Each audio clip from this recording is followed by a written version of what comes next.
Di Mu'adz bin Jabal radhiyallahu anhu, dia berkata, "Kuntu ma'an Nabi sallallahu alaihi wasallam fi safar." Fadzakara al-hadits ila an qala fihi, thumma qala ya'ni an-nabiy sallallahu alaihi wasallam, "Ala adulluka ala abwabil khair?" Qultu ya bala ya Rasulullah. Qala as-sawmu junnah wa sadaqatu tudfi'ul khati'ata kama tudfi'ul ma'un nar. Hadis ini riwayatkan Tirmidzi dan beliau mengatakan hadis ini hasan sahih. Dan dikatakan oleh Mundhiri, ia akan hadir selengkapnya dalam bab anjuran diam dalam kitab adab di bab kedua. Ibnu Hibban juga menyebutkan dari hadis Jabir, dan juga ini dalam hadis yang akan hadir dalam kitab pengadilan di bab ke-6 insyaallah.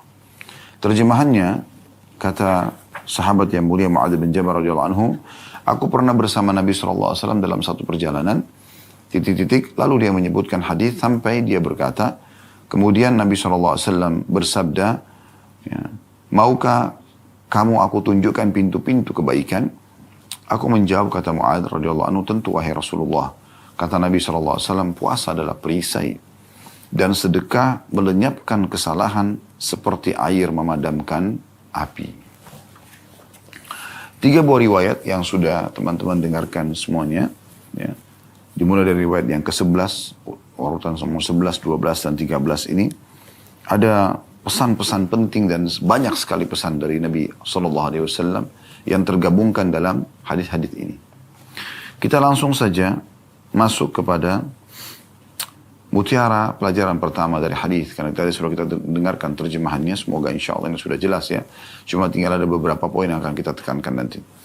Mutiara yang pertama dari hadis adalah bagaimana seseorang itu semestinya ya sering kali berwasiat, memberikan nasihat, memberikan saran kalau dia memiliki ilmunya kepada orang yang ada di sekitarnya. Dia mulai dari orang-orang yang terdekat, yang dia harapkan semoga orang itu bisa mengamalkan ilmu tadi. Di sini Nabi SAW memanggil Ka'ab bin Ujrah radhiyallahu anhu dan memberikan wasiat ini kepada beliau. Karena Ka'ab bin Ujrah pada saat itu sedang bersama Nabi SAW. Walaupun tujuan Nabi SAW adalah akan tersebar dan terdengar oleh umat, sebagaimana juga kita bisa mendengarkan dan mengetahui serta mempelajari pada siang ini insya Allah. Namun yang kita ambil benang merahnya di sini adalah mutiara yang sangat mahal di sini, bagaimana Nabi SAW sebagai seorang sahabat, sebagai seorang guru, ya, beliau tidak menunggu sahabatnya minta untuk diajarkan. Beliau juga menyampaikan ya, sesuai dengan kondisi dan keadaan para sahabatnya atau umatnya. Ada yang datang dinasihati tentang jangan ya, berdusta, ada yang jangan riba, ada yang jangan mencuri, ada yang jangan berzina, ya. Masing-masing dengan keadaan dan kondisinya. Jadi kalau kita sedang mau menasihatin seseorang, maka fokus kepada apa yang sedang dia butuhkan. Dan dalam nasihat dianjurkan untuk tidak terlalu panjang. Dalam arti kata, fokus kepada satu permasalahan yang penting tuntas daripada kita menumpukkan dalam satu kali wasiat semuanya ya bertumpuk yang memang berbeda-beda bahasan. Sehingga si mad'u atau orang yang sedang didakwahi atau orang yang sedang diberikan nasihat tidak bisa mencerna secara keseluruhan. Jadi tidak semua orang bisa secerdas yang kita bayangkan. Semuanya bisa dia ya, tangkap. Tapi ada orang tidak. Dia butuh pelan-pelan dijelaskan. Ya, makanya Imam Syafi'i rahimahullah, karena fahamnya bahwasanya ilmu itu mahal, dan setiap kali orang dapat hidayah karena dia, maka dia pun akan panen pahalanya. Ada di antara orang yang hadir di majelis beliau seringkali lambat dalam memahami materi, dan beliau berada di belakang majelis. Maka Imam Syafi'i rahimahullah setelah selesai materi masih duduk dan menjelaskan kembali kepada orang tersebut. Sampai orang itu merasa tidak enak sendiri mengatakan, wahai imam, gak masalah nanti saya belajar dari teman-teman. Ya, atau saya berusaha pahami. Kata Imam Syafi'i, tidak, sampai kau faham. Maka dijelaskanlah sampai dia faham. Ya.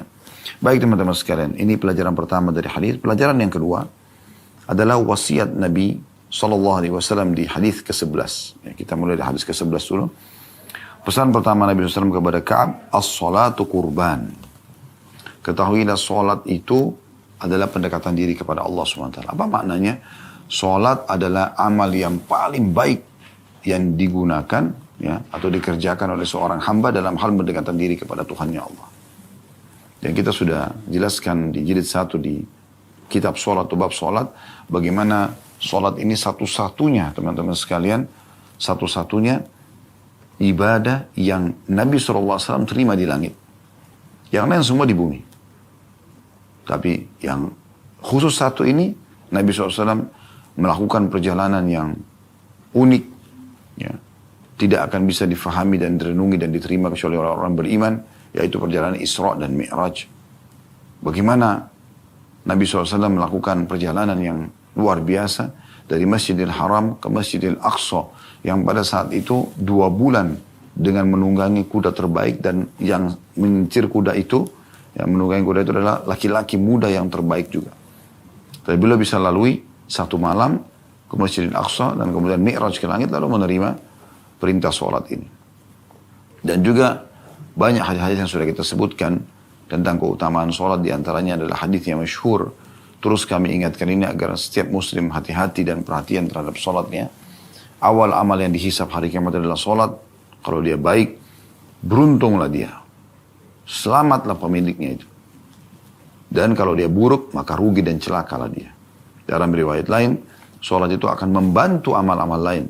Dan kalau dia buruk, maka kalau dia baik akan membantu amal lain. Kalau dia buruk, maka akan mengganggu juga amal-amal yang lainnya.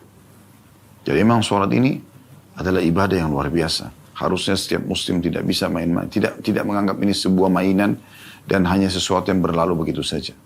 Hasan radhiyallahu anhu, itu kalau dikumandangkan azan, beliau wudu, lalu beliau segera ke masjid. Kemudian sebelum masuk masjid, beliau tenangkan diri dan sampai wajah beliau memerah.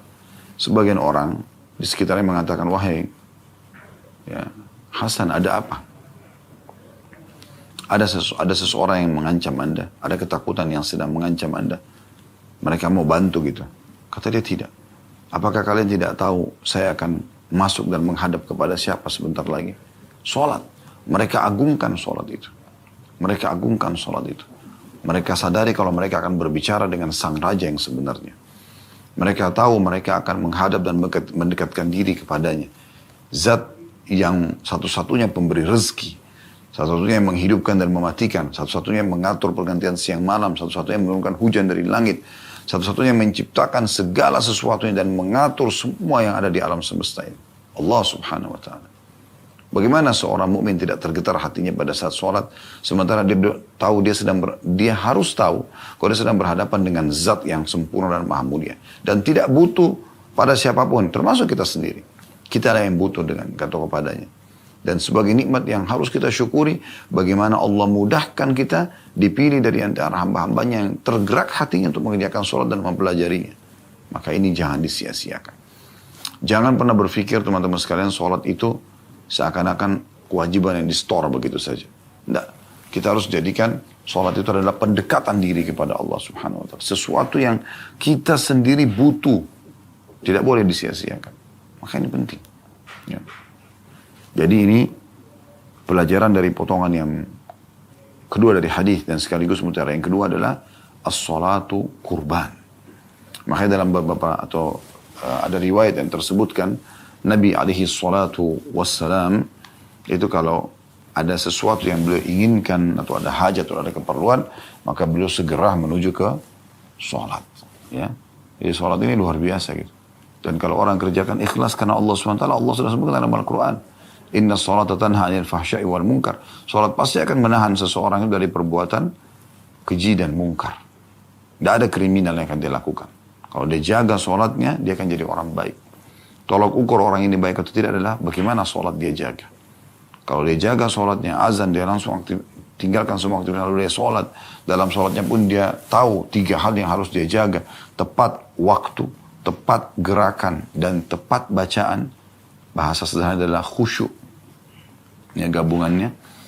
Maka orang ini yang paling layak menjadi suami, yang paling layak ya, menjadi istri, yang paling layak menjadi sahabat, yang paling layak menjadi partner bisnis, dan seterusnya. Ini tolak ukurnya. Sepintar apapun dia, ya, secantik dan setampan apapun dia, kalau tidak sholat, selesai. Lupakan saja. Tidak ada manfaatnya bagi kita. Ya. Maka sholat adalah tolak ukurnya. Sampai waktu Umar radhiyallahu anhu sudah ditusuk. Ya. Dan datang tabib mengecek separah apa sih luka Umar. Lalu diberikan minum beliau susu. Pada saat beliau minum susu, dari lubang tusukan Abu Lu'lu' yang ditusuk dari punggung belakang, ya, tembus sampai ke depan, itu keluar susunya. Maka tabibnya tahu kalau ini tidak akan selamat.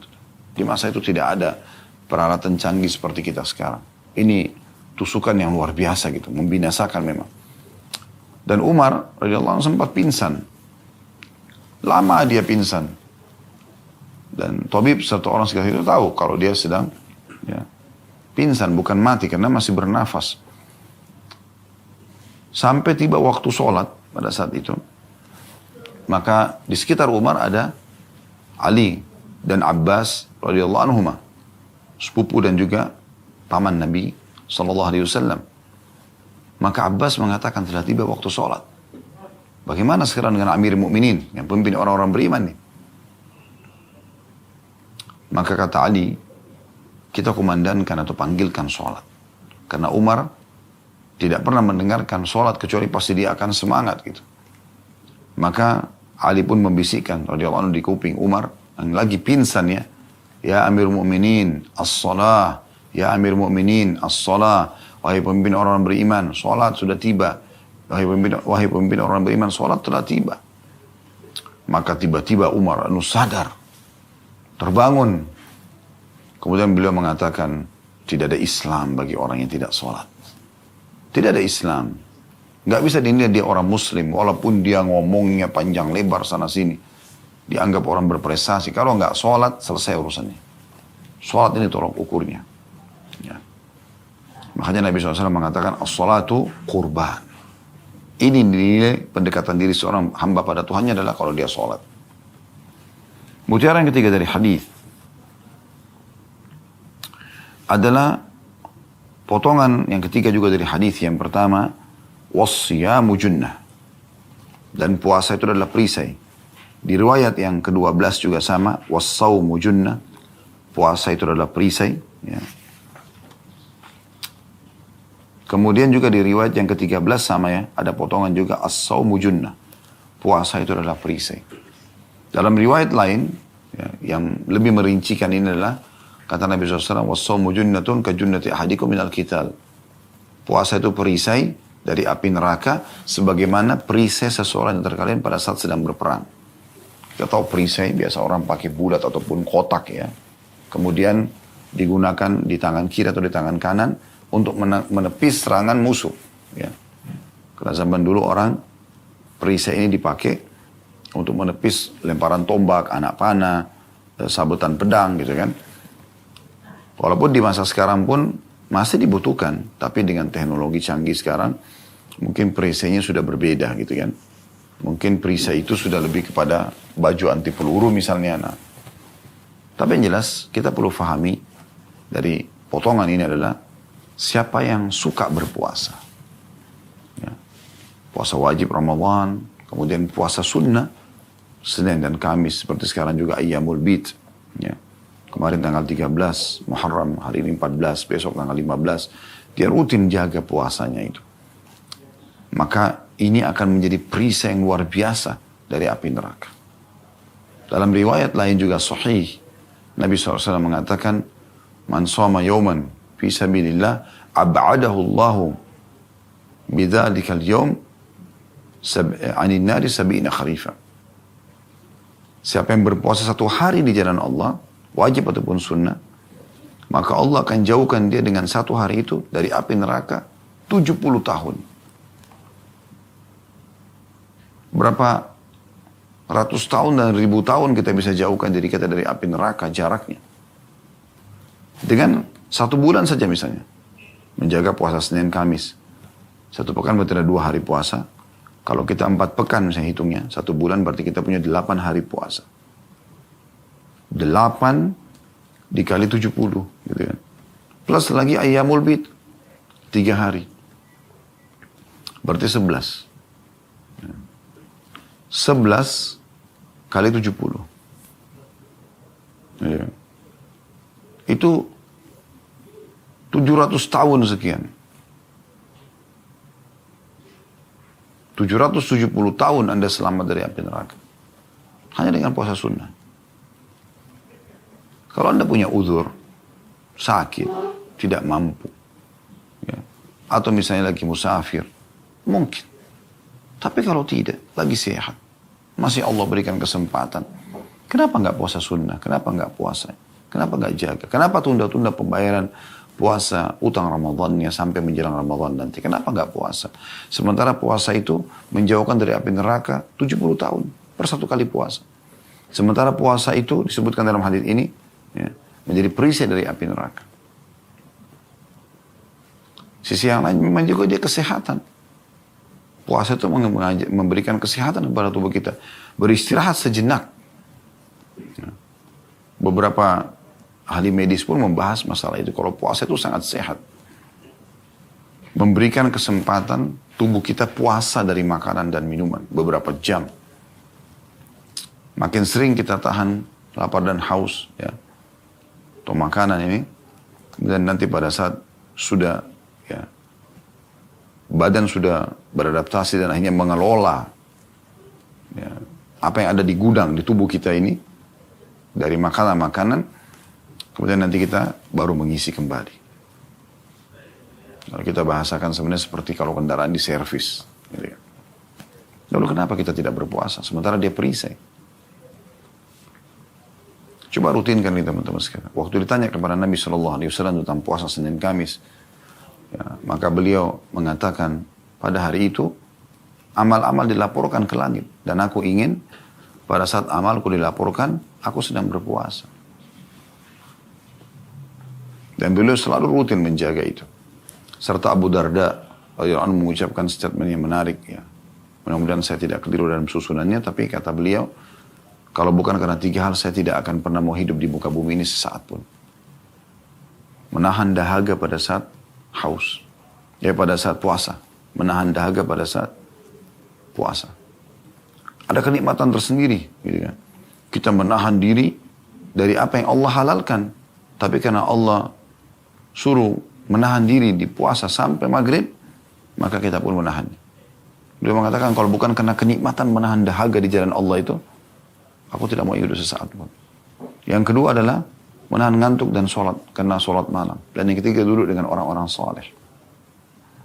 Tapi saksi bahasan kita potongan statement beliau yang mengatakan, kalau bukan karena menahan dahaga, saya tidak akan ya, hidup sesaat pun. Karena maksudnya dahaga karena puasa ya. Karena Allah subhanahu wa ta'ala. Potongan yang keempat dari hadis kita, hadis yang ke-11 dan ini yang jadi saksi bahasan kita adalah was-shadaqatu tudfi'ul khati'ata kama yudfi'ul ma'un nar. Dan sedekah itu pasti akan menghapuskan kesalahan-kesalahan, dosa-dosa sebagaimana api memadamkan sebagaimana air memadamkan api. Ya. Itu juga di riwayat 12 sama was-shadaqatu tudfi'ul khati'ah. Sedekah pasti akan memadamkan ya, kesalahan-kesalahan.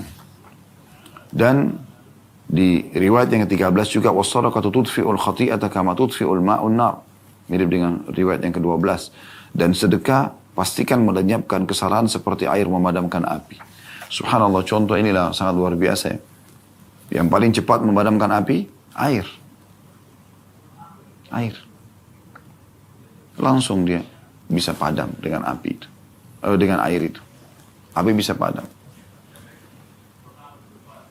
Makna daripada hadis ini adalah bagaimana orang yang rutin bersedekah itu akan mendapatkan banyak hal. Di antaranya pahala dari sedekahnya. Tentu kita bicara ikhlasnya. Pahala dari sedekahnya dia akan dapatkan. Yang kedua, dia akan dapat ganti dari Allah. Anda bisa baca dalam surah Saba, surah nomor 34 ayat 39-nya. Allah berfirman, "Wa ma anfaqtum min syai'in fahuwa yukhlifu." Apapun yang kalian infakkan jalan Allah, maka dia pasti akan ganti. Kemudian juga di sini disebutkan sedekah itu akan menghapuskan dosa-dosa. Kalau Anda bertanya, memang apa manfaatnya Ustaz? Dosa-dosa termaafkan. Anda lepas dari hukuman Allah. Anda lepas dari beban-beban. Selama itu dia karena dosa itu jadi beban dalam hidup kita. Dalam jiwa kita itu beban. Ya. Dan fasilitas yang tertahan karena dosa dan pelanggaran bisa kita raih kembali.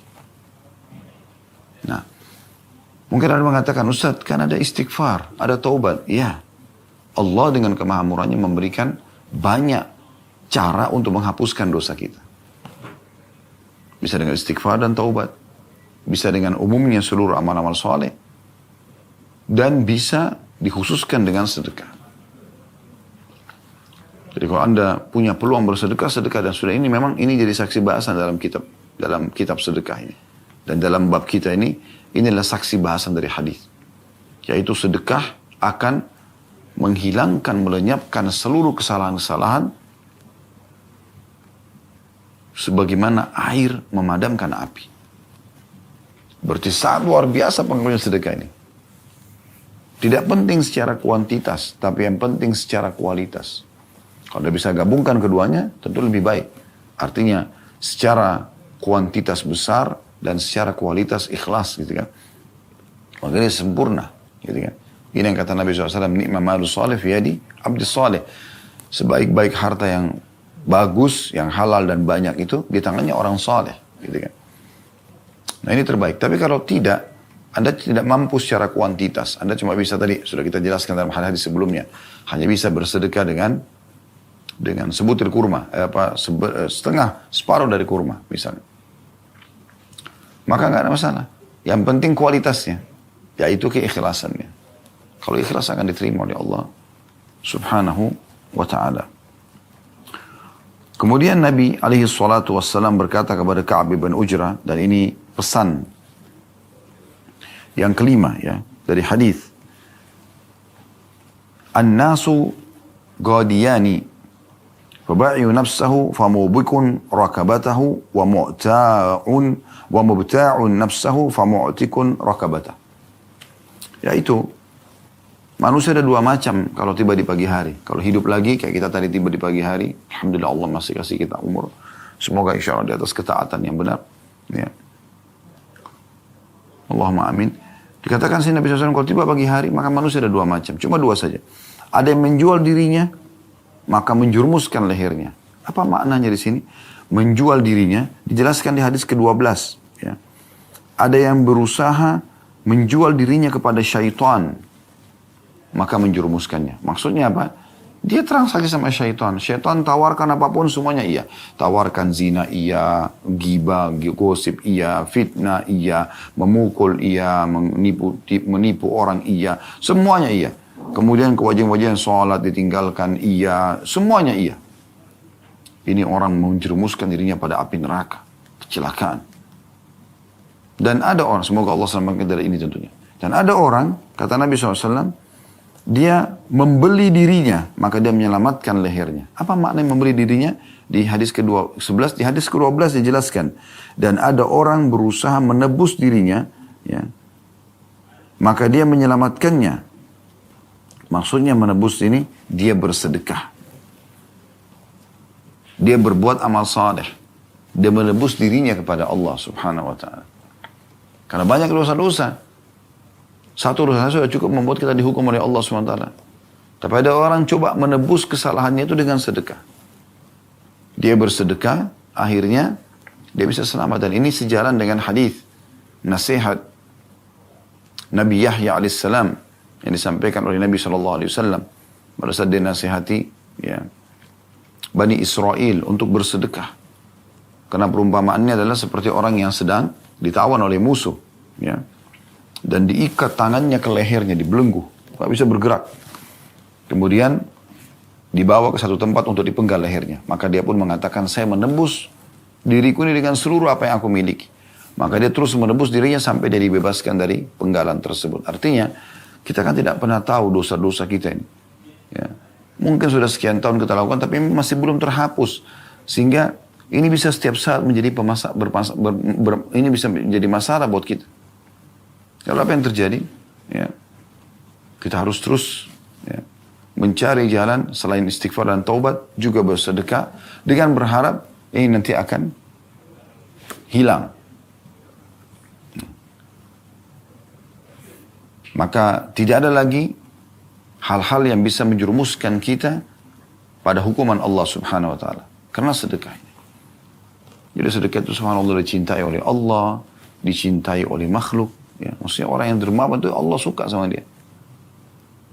Allah suruh kita beribadah. Wa ma lakum la tunfiqu fi sabilillah walillahi mirathus samawati wal ard. Kenapa kalian tidak mau berinfak di jalan Allah sementara Allah yang menyuruh kalian pemilik seluruh yang ada di alam semesta ini.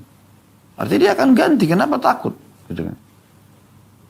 Dan Nabi SAW nasihati juga Asma binti Abi Bakar radhiyallahu anhuma. Jangan kau tahan-tahan, jangan perhitungan kalau sedekah, maka juga akan tertahan untukmu atau Allah akan balas kau yang serupa. Ini adalah amal yang luar biasa gitu. Maka Nabi SAW ingatkan masalah itu. Ada orang yang menjual, menebus dirinya ya, dengan sedekahnya, dengan amal-amal solehnya sehingga Allah selamatkan dari siksaan dan api neraka yang bisa datang karena perbuatan-perbuatan kesalahannya. Dan ada orang sengaja justru menjerumuskan dirinya. Sengaja negosiasi sama syaitan sehingga akhirnya hancurlah hidupnya. Dan syaitan ini semoga Allah selamatkan kita dari seluruh makarnya, seluruh bisikannya sampai kita bertemu dengan Allah dan Allah ridho dengan kehidupan kita. Allahumma amin. Dia hanya membisikkan angan-angan, merusak kehidupan kita. Dan kalau kita sudah terjerumus sekali, dia tidak ingin kita lepas. Dia akan terus berusaha agar tidak taubat. Kalaupun taubat diingatkan, diperindah kesalahan tersebut supaya kita bisa terjerumus lagi. Allahumma musta'an. Allah tempat kita memohon pertolongan.